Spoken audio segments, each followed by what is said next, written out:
Om Namah Pate Namaya. Om Namah Pate Namaya. Om Namah Pate Namaya.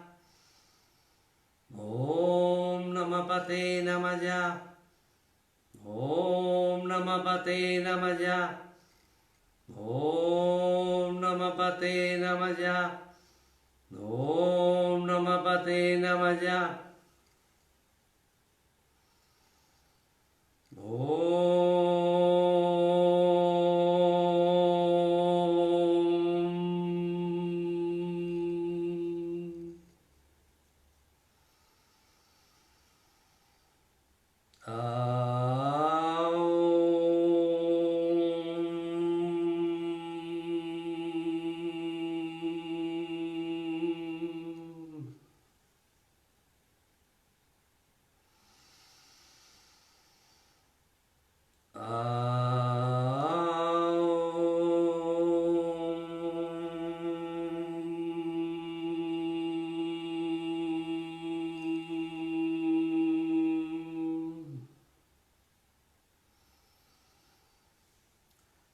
Namaskar. Buenas tardes, queridos amigos. El día anterior nos quedamos en el Sutra número 10. Terminamos el Sutra 10 del capítulo primero, Samadhipada, del Samadhi. Con lo cual hoy empezamos con el Sutra número 11. Del capítulo primero. Voy a recordar los sutras anteriores. Capítulo primero del Samadhi. 1. Aquí y ahora comienza la enseñanza del yoga. 2. Para alcanzar el yoga o unión con el alma y después esta a su vez con el espíritu, se requiere el cese de la identificación con las fluctuaciones de la mente. Britis. 3. Logrado lo anterior, el yogi se conoce a sí mismo y sabe cómo es en realidad. 4. O se está identificado con el ser o con los britis, o una cosa o la otra. 5. Los estados de la mente, los britis o fluctuaciones o modificaciones de la mente son 5, unos dolorosos y otros no dolorosos. 6. A. Conocimiento verdadero. B. Conocimiento falso. 3. Ilusión, fantasía, imaginación o conceptualización. D. Sueños. E. Memoria o recuerdos. Es decir, en el número 6, el sabio y maestro de maestros, Patanjali, nos dice que las modificaciones de la mente, es decir, en lo que consiste la mente, los diferentes tipos de pensamientos, ideas, etcétera, que componen la mente, son estos 5, o se pueden incluir dentro de estas 5 categorías. Entonces, en el Sutra 6 dice los 5 que son. El 7 habla del primero, el 8 habla del segundo, el 9 habla del tercero, el 10 habla del cuarto y el 11 habla del quinto. El primero es conocimiento verdadero, que según el Sutra 7, el conocimiento verdadero se adquiere.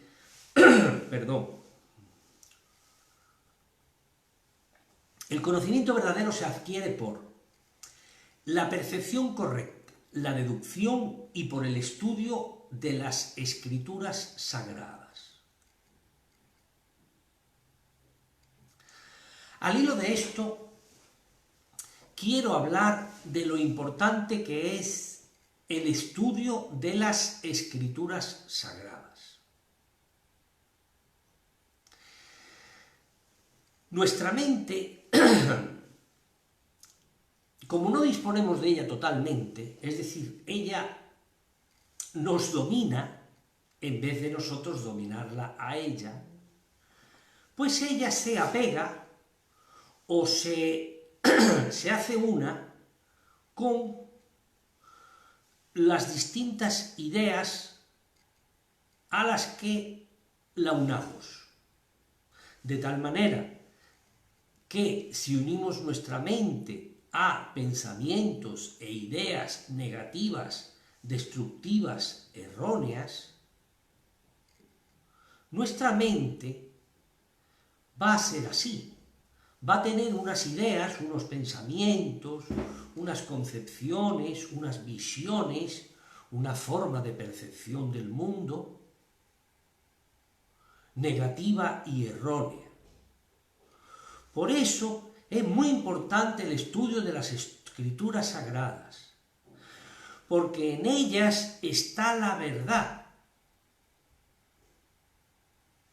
Y en su estudio nos va a ayudar a conformar nuestra mente con unas ideas y concepciones verdaderas y positivas que luego nos van a hacer percibir y proyectar la realidad según nuestro criterio, que como está anclado y unido a los valores auténticos y verdaderos, así va a ser nuestra realidad.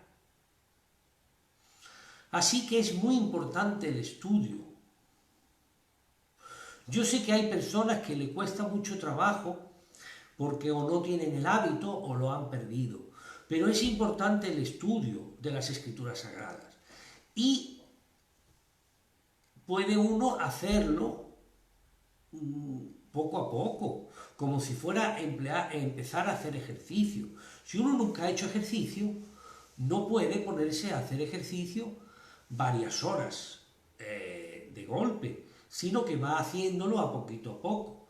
De tal manera que, por ejemplo, este estudio de las escrituras sagradas que estamos hablando, también se puede empezar con media horita. Y así vamos avanzando, ¿no? Bien, continúo. El siguiente sutra, el 8, nos hablaba, que lo vimos en la clase anterior, nos hablaba del conocimiento falso, que es el adquirido por las percepciones externas de la forma. Solo el alma percibe correctamente. El número 9 decía así: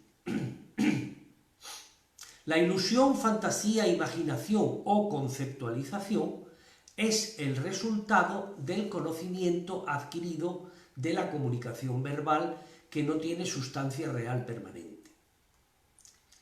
El 10 dice así: el sueño está basado en el estado pasivo de los vritis o en la no percepción de los sentidos. Y se explicaba la clase anterior con detalle.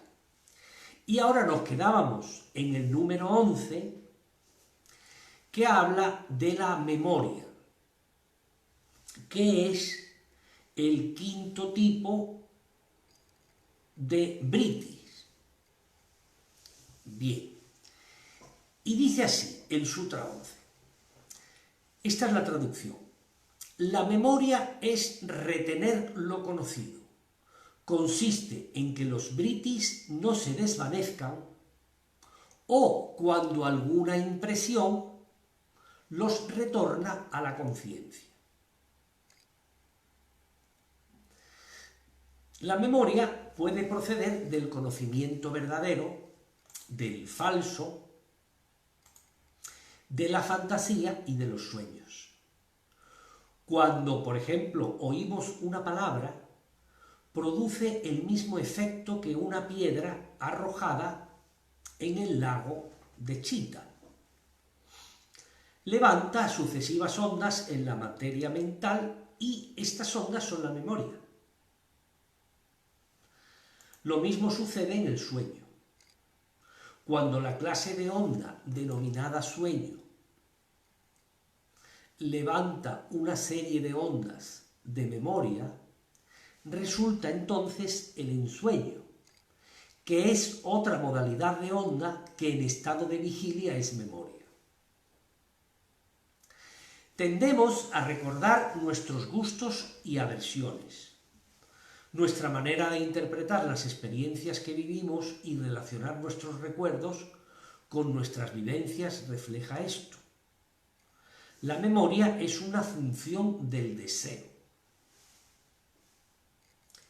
En general, podríamos dividir las memorias en dos grupos. Las que recordamos de forma voluntaria y las que recordamos de forma involuntaria.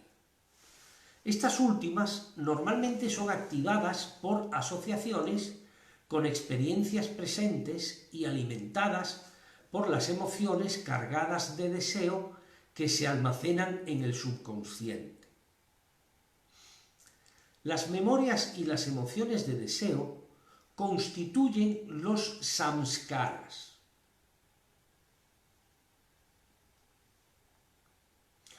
o tendencias subconscientes que nos impulsan.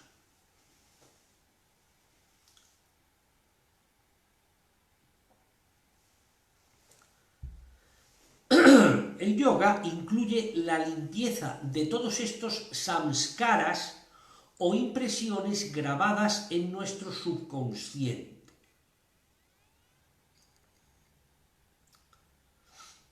Y que suponen nuestras tendencias instintivas, mediante el desapego y vivir en el alma, en el instante presente.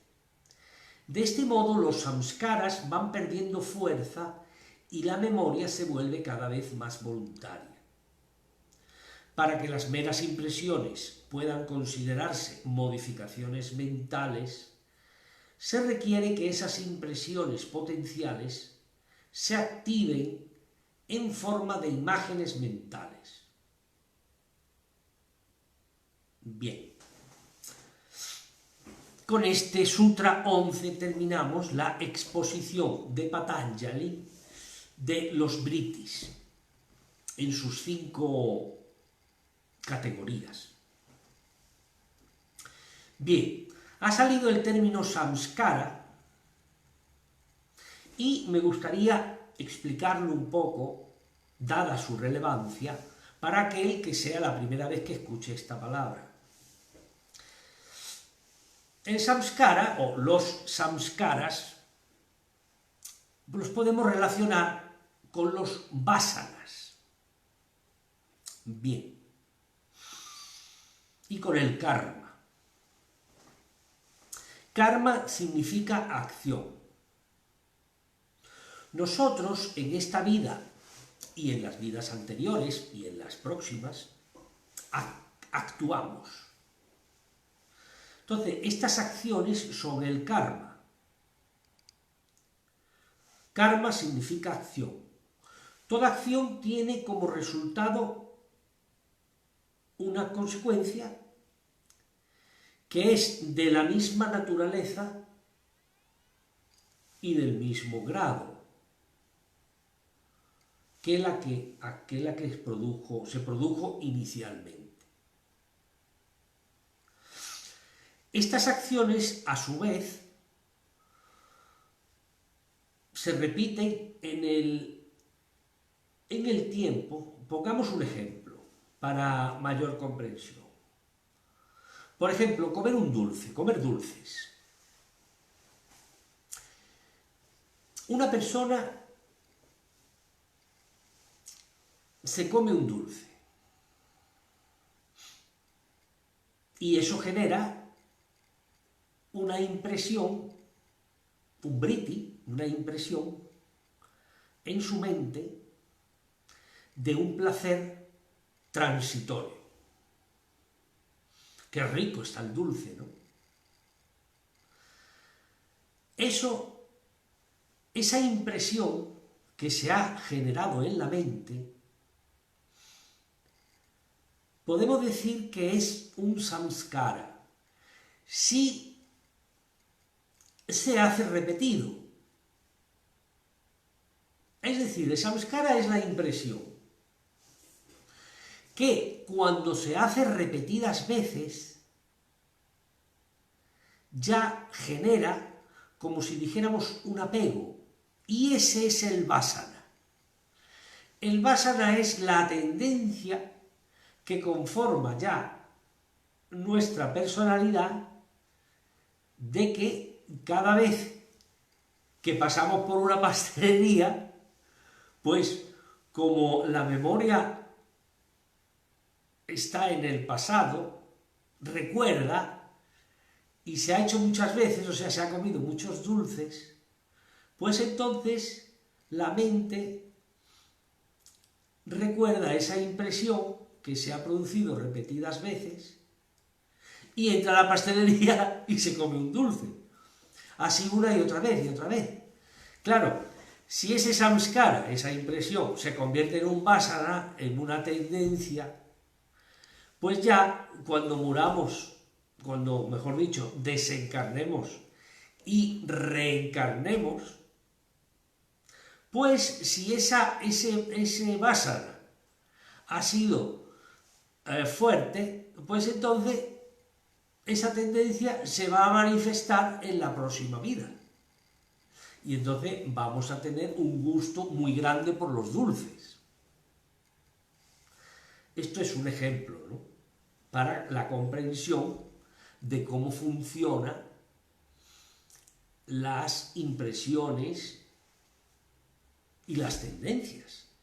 Ojo, que esto es tan importante que es lo que nos produce la necesidad de reencarnar.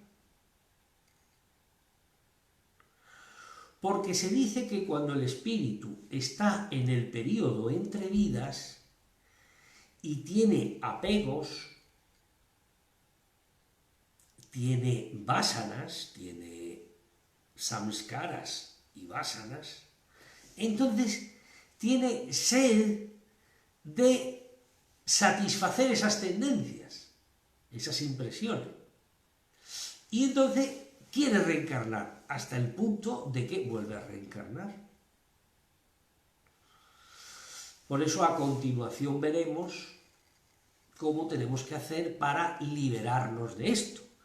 Que el resultado final, que es la liberación o kaivalya en sánscrito, es el último capítulo de este precioso texto, los Yogasutras de Patanjali, capítulo 4, kaivalya o liberación, que ya llegaremos a él. Bien,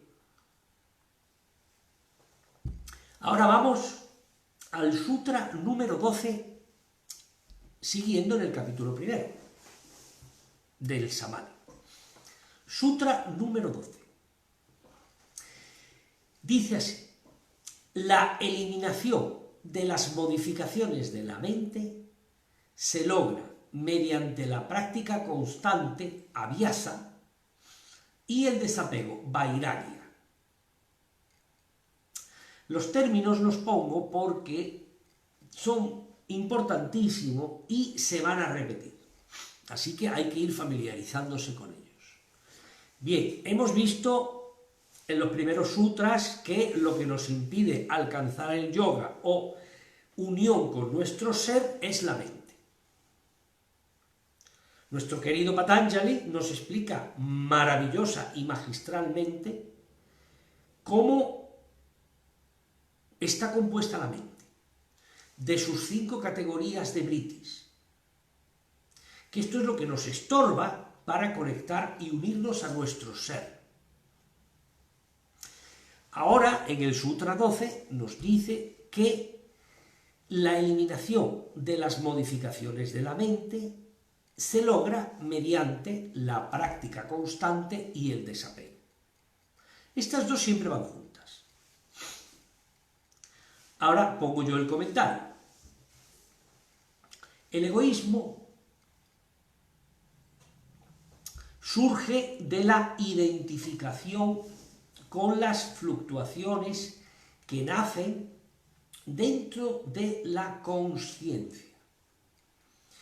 Mediante la práctica constante se refiere a concentrarnos en lo que somos, en el ser, y también en los ejercicios preparatorios, en objetos de concentración, puesto que es más fácil concentrarse en un objeto que en el absoluto sin forma. Lo abstracto es más difícil que las formas para lograr concentración.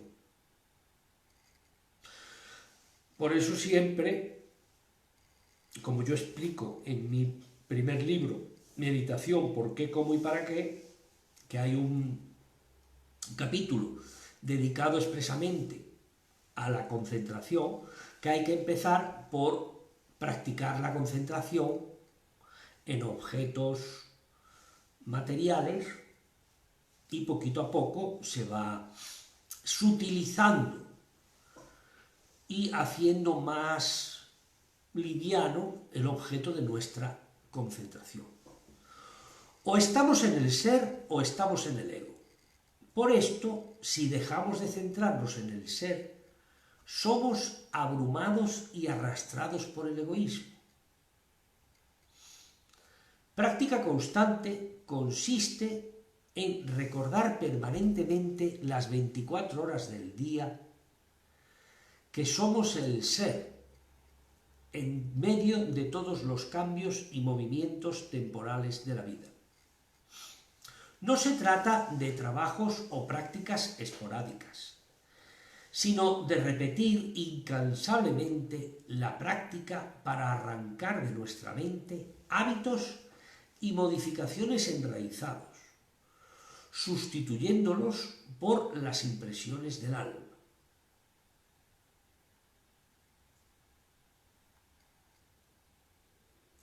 El yogi o maestro es el resultado de realizar este trabajo.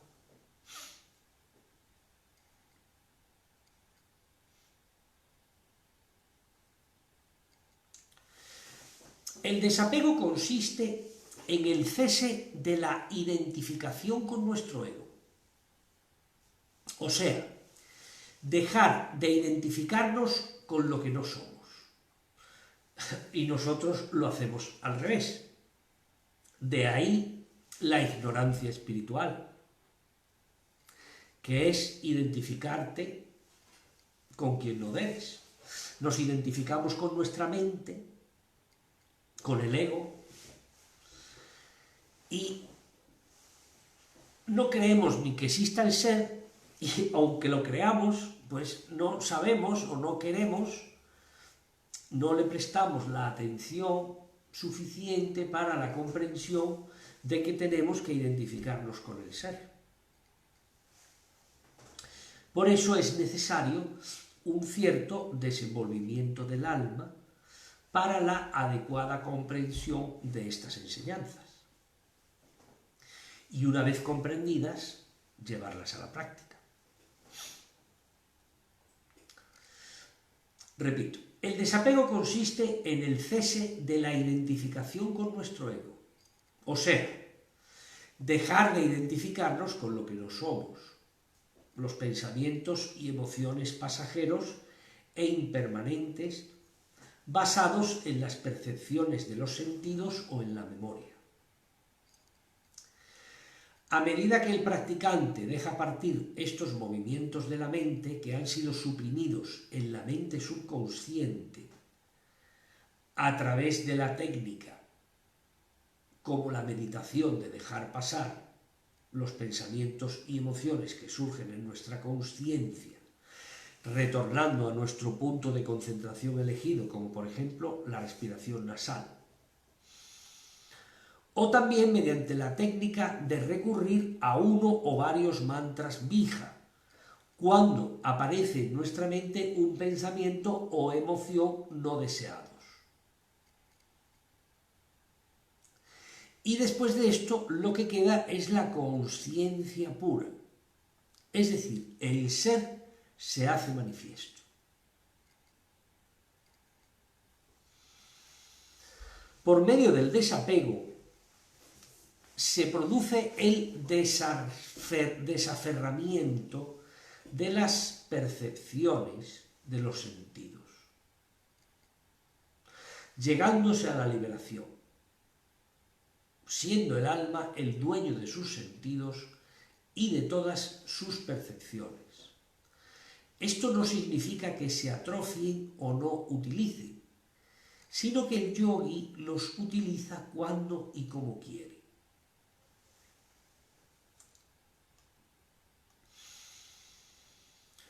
Sutra 13. Definición de abhyasa o práctica constante. Recuerdo, Patanjali nos dice que para realizar el yoga, la unión con nuestro ser, y no identificarse con los vritis, las ondulaciones de la mente, esto se consigue mediante la práctica constante y el desapego. En el 13 define práctica constante y dice así: se trata de la práctica constante en la no identificación con las fluctuaciones de la mente, manteniéndonos en el testigo, observador, vidente o ser. Creo que la expresión es muy clara. O sea, la práctica constante de mantenernos en el ser, anclarnos en el ser, no en la mente o ego, en el ser. Esa es la práctica constante. Tenemos que ser testigo de la vida. Testigo. No estar unidos a la mente, identificados con la mente, observar nuestra mente. Esta es la enseñanza del yoga. Observar la mente, mantenernos, como bien dice, testigo, manteniéndonos en el testigo, observador, vidente o ser. Comentario. Mediante la práctica vamos reduciendo vritis, consiguiendo que este oleaje de ondas mentales sea menor en nuestro lago, que es la mente. Claro, al mantenernos en la posición de observador, vamos restando fuerza, la energía sigue al pensamiento. Es un principio esotérico espiritual. Entonces, por ejemplo, siguiendo con el ejemplo anterior del dulce, si nosotros ya tenemos conciencia de esto y pasamos por las pastelerías y ya no entramos dentro, vamos pasando y ya no nos fijamos ni en los escaparates con los dulces expuestos, pues entonces vamos reduciendo los samskaras. Y cuando estos samskaras, impresiones, se hayan eliminado o reducido grandemente, pues entonces ya afecta incluso a los vásanas, a las tendencias, y vamos a ir eliminando esas tendencias de nuestra mente.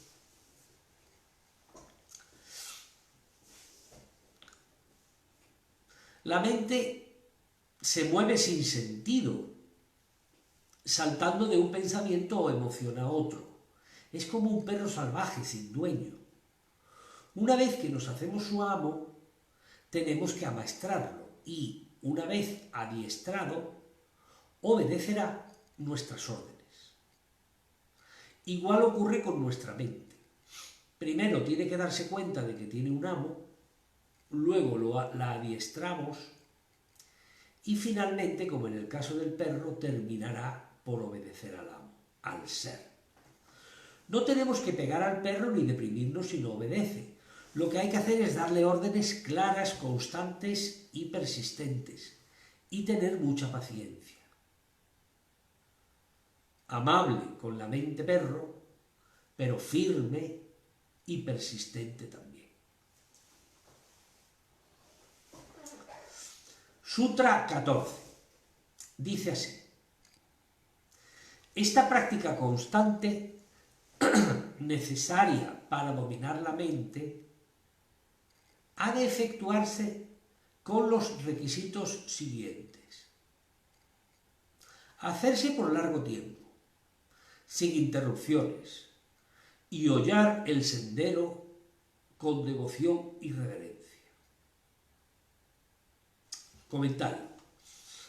Es obvio que llevamos muchísimo tiempo con una mente con determinadas características y en uno o varios días no cambiaremos sus tendencias. Hará falta el tiempo que sea necesario para conseguirlo. Es obvio.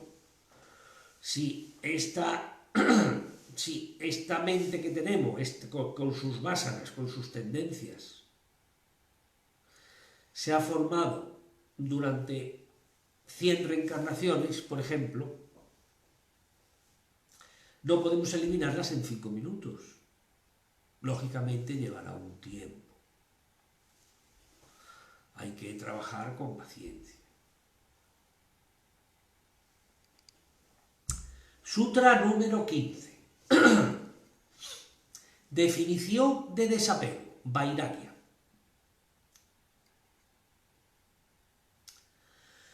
Es superar el deseo de lo que se percibe, no codiciarlo y dominarlo conscientemente. Es la conciencia de autodominio de quien no tiene apego ni a los objetos de este mundo ni a los del más allá.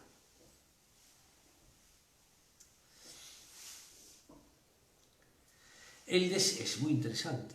El deseo por los objetos surge del subconsciente y colorea nuestras percepciones. Esta expresión de colorear nuestras percepciones me encanta. Y vemos más nuestros deseos que la realidad. El desapego lo conseguimos mediante la práctica de Suddhi Dhyana Kriya y otras técnicas de yoga. Suddhi Dhyana Kriya ya sabemos que es la práctica de mantenernos en el testigo y mediante la respiración nasal, concentrados ahí, dejar pasar todos los pensamientos y emociones que nos surjan. En este estado de paz profunda, los objetos percibidos pasan como nubes, sin sentirnos perturbados, permaneciendo apegados solamente al ser. No los deseamos, dejándonos llevar por ellos, ni los rechazamos, solamente los contemplamos. Suddhi puede traducirse como sudar, limpiar. Es la purificación o limpieza de la mente subconsciente que conforma nuestros hábitos mentales.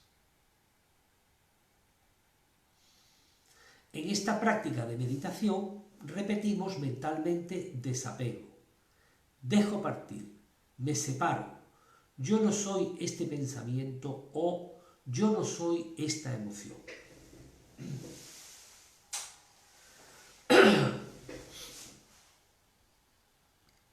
Se trata de ser un testigo constantemente desapegado. La meta no es forzarse o dejar la mente en blanco. El apego es lo opuesto al amor. Meditamos observando la mente como si fuera un río o un lago, dejando pasar el agua, sin meternos en la corriente, los pensamientos. Con la meditación limpiamos la mente igual que con la ducha limpiamos el cuerpo físico. Esta modalidad de meditación, Suddhi Dhyana Kriya, aparece en 30 sutras de Patanjali. Es la más importante, la base de las escuelas de meditación. Desapego también quiere decir que no hay apego al pasado, ni al presente ni al futuro, sea material o espiritual.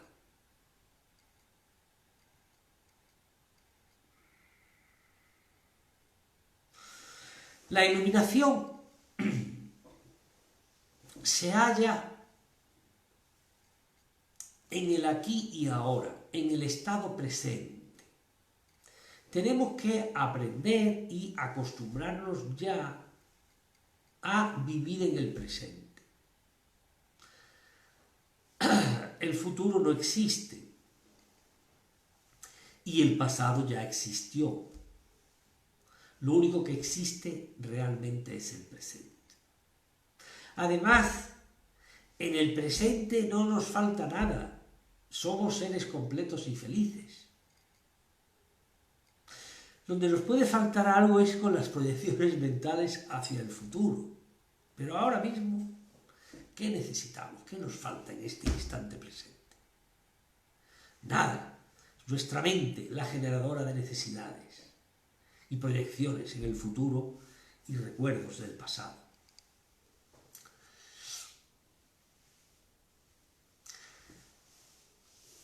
La renunciación o desapego no significan renunciar a objetos, sino más bien al anhelo o deseo por ellos. Anhelar significa qué deseable sería tener una cosa. Es una ilusión. La felicidad existe dentro de nosotros, en nuestro ser, no en los objetos externos. El desapego nos permite permanecer en la presencia de nuestro propio ser verdadero. Se caracteriza por un sentimiento de calma, pasividad exterior y equilibrio interno.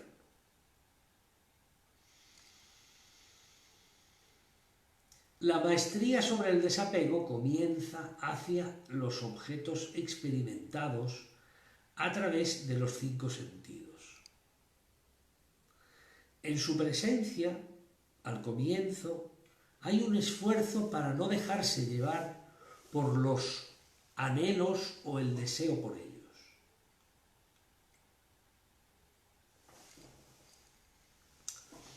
En una fase posterior, la maestría se extiende hacia los pensamientos acerca de goces sensuales. Uno hace un esfuerzo por desapegarse de las fantasías mentales. Así, después, conforme el apego se hace más débil, el desapego existe casi sin esfuerzo en el estado de vigilia, pero no obstante debe ser aplicado hacia las tendencias subconscientes, por ejemplo, mediante la práctica de la autosugestión o la afirmación. Consiste en situar la mente en condición de reposo y libre de atracción y repulsión a los objetos de placer y sufrimiento.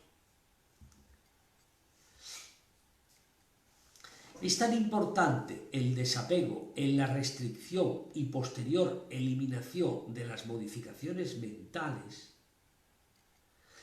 porque el deseo en sus dos vertientes, como atracción y repulsión, supone una muy poderosa fuerza motriz perturbadora que constantemente está provocando modificaciones en la mente.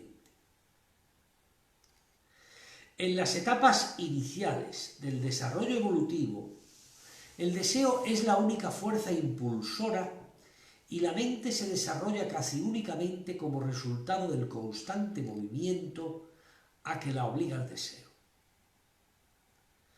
Más tarde, entran en acción otros elementos y conforme el deseo se va transformando en voluntad, gradualmente esta última se va convirtiendo en la fuerza motriz que impulsa el desenvolvimiento evolutivo.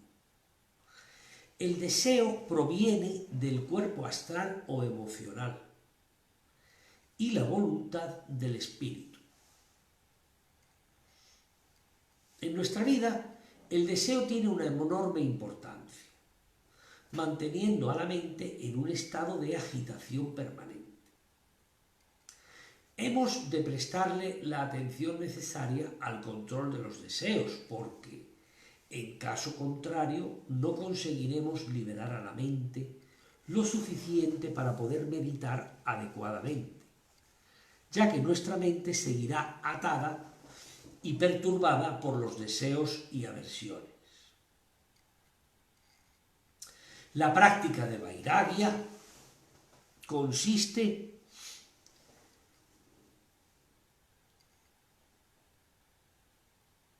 en eliminar la fuerza motriz del deseo, dándole a la palabra deseo un sentido más amplio, como se explicará detalladamente en el capítulo 4.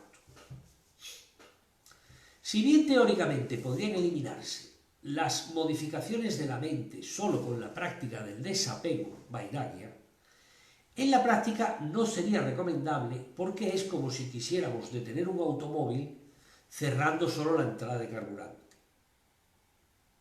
Sin duda, es mejor usar los frenos también para que se detenga más rápido. Y este es el papel de la práctica constante. Estas dos medidas, desapego y práctica constante, deben practicarse conjuntamente para inhibir las modificaciones de la mente. Tampoco hemos de sentirnos atraídos por los disfrutes que los seguidores de religiones ortodoxas esperan disfrutar en la vida post-morte. Claro, eliminación del deseo, o sea, eliminación de los apegos, tanto de este mundo como de otros. Lo que nos prometen las religiones, ¿no?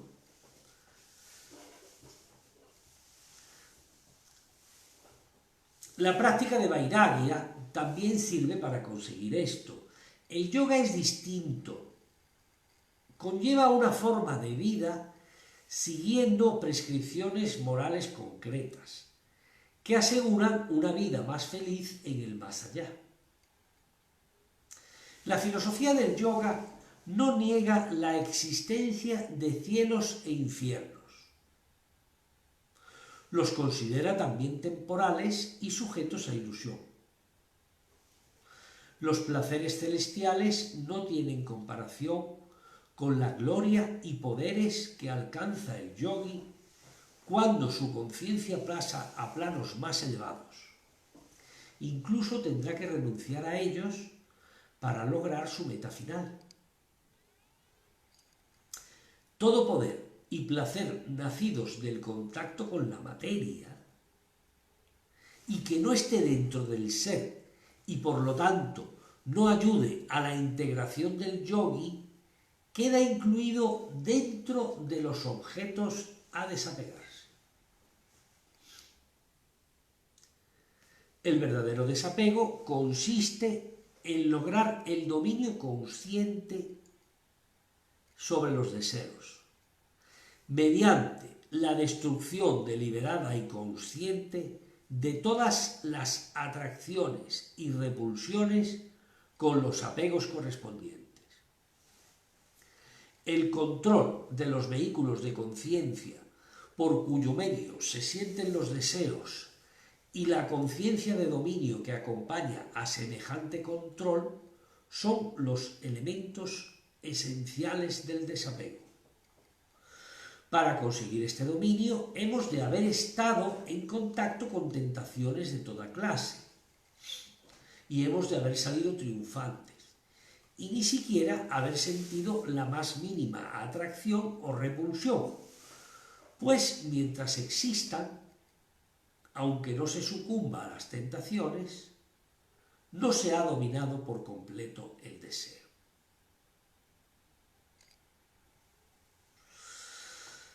huir de las tentaciones o aislarnos del mundo nos sirve para obtener el verdadero vairagya o desapego. Aunque esto puede ser necesario al principio para adquirir el control de nosotros mismos, hemos de aprender y ponernos a prueba en medio de los placeres y tentaciones, no sucumbiendo, sino tratando de penetrar a través de las ilusiones hipnotizantes que rodean a esos placeres y tentaciones mientras estamos bajo su dominio. El auténtico vairagya no consiste en una lucha feroz contra los deseos, sino que viene de forma natural y eficaz por el ejercicio de nuestra facultad del discernimiento, llamada viveka en sánscrito. Los deseos nos hechizan, pero el ordinario análisis intelectual, unido al raciocinio y sentido común, podrán liberarnos de muchos hábitos y apegos que no son razonables. La verdadera arma que debe utilizarse para adquirir el auténtico vairagya es la luz más penetrante de Buddhi que se expresa, el intelecto, que se expresa como viveka. A medida que se purifican nuestros cuerpos y que nuestra mente se libera de los deseos más crudos, esta luz resplandece con creciente brillo y disipa nuestros apegos al hacernos ver las ilusiones en que se basa. Vairagya y viveka pueden considerarse como dos aspectos del mismo proceso de eliminar las ilusiones. A medida que este proceso alcanza un nivel más profundo, se transforma más y más en conocimiento y se hace casi indistinguible de él. El desapego puede explicarse como contemplar los objetos sin el deseo de poseerlos. Carencia de sed, la cual se obtiene cuando no hay anhelo por objetos ni deseo de renacer, que es la consecuencia del anhelo por expresarse en una forma o manifestación material. Entonces, el ser humano liberado vuelve la espalda a todas las formas de los tres mundos inferiores. Al decir objetos, entendemos tanto los perceptibles por los sentidos, mujeres, bebida, comida, poder, etc., como los revelados, por ejemplo en los Vedas. Alcanzar el cielo, desencarnarse, etc. Al llegar a la conciencia de maestro, nos daremos cuenta de lo inadecuado de los objetos. En verdad, la renuncia en que consiste el desapego no ha de suponer sacrificios o sufrimientos. Cuando comprendemos que hay un gozo superior a los placeres de este mundo, el samadhi. Y además, nos damos cuenta también de que los placeres de este mundo contienen intrínsecamente sufrimiento. Es como cuando dejamos de fumar sabiendo que no nos perdemos nada porque respirar nítida y plenamente es un gozo muy superior a fumar. Así, cuando poseemos esta sabiduría, jamás volveremos a fumar ni lo echaremos en falta. Claro. No se trata de reprimir. Se trata de tener discernimiento. Si reprimes, bueno, ya todos sabemos lo que pasa con las represiones. Está un día sí, un día no en la televisión. Si reprimes, esa energía queda estancada y produce putrefacción. La energía ha de liberarse, ha de transmutarse.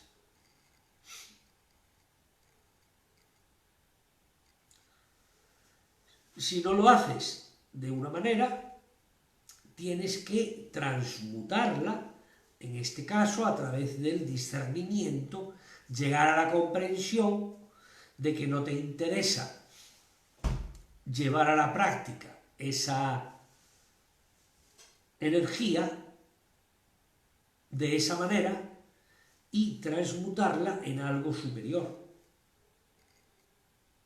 a través del discernimiento, no de la represión. Son las impurezas de nuestra mente las que nos hacen tender a los objetos nocivos. Y al purificarla, cambiamos la tendencia y ya no sentimos esta atracción, que es como un pegamento que se adhiere a la mente impidiéndole su transparencia.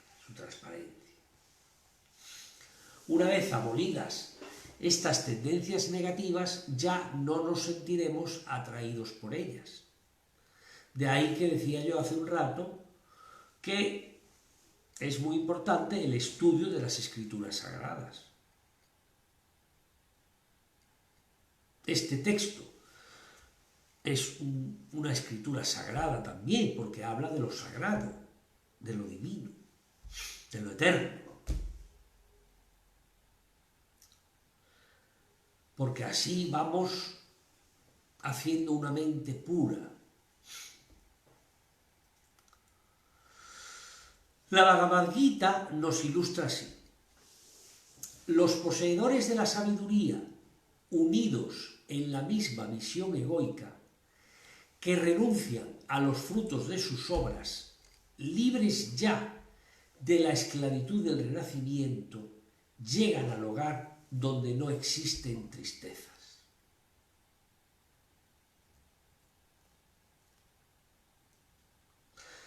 Considero a continuación aclarar los siguientes conceptos.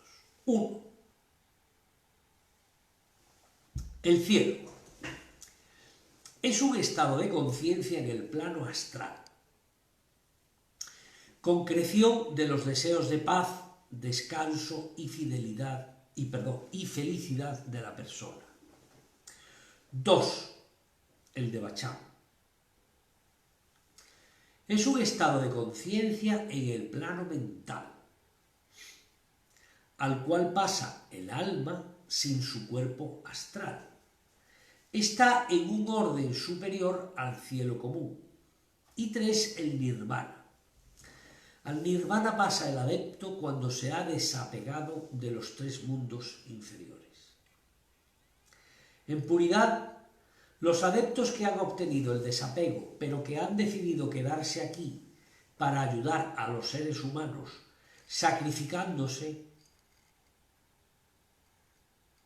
no son técnicamente nirvánicos, sino señores de compasión, comprometidos a sufrir y someterse a ciertas condiciones análogas, aunque no idénticas, a las que rigen a los hombres apegados aún al mundo de la forma.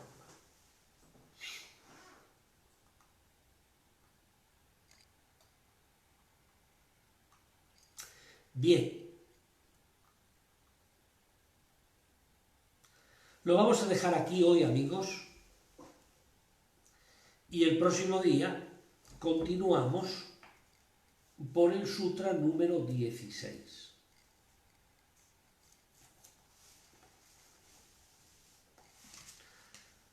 Espero que os haya resultado interesante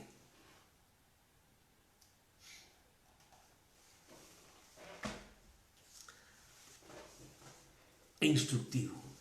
Así que me despido hasta el próximo día, hasta el próximo lunes, a las 20:30 horas de Madrid.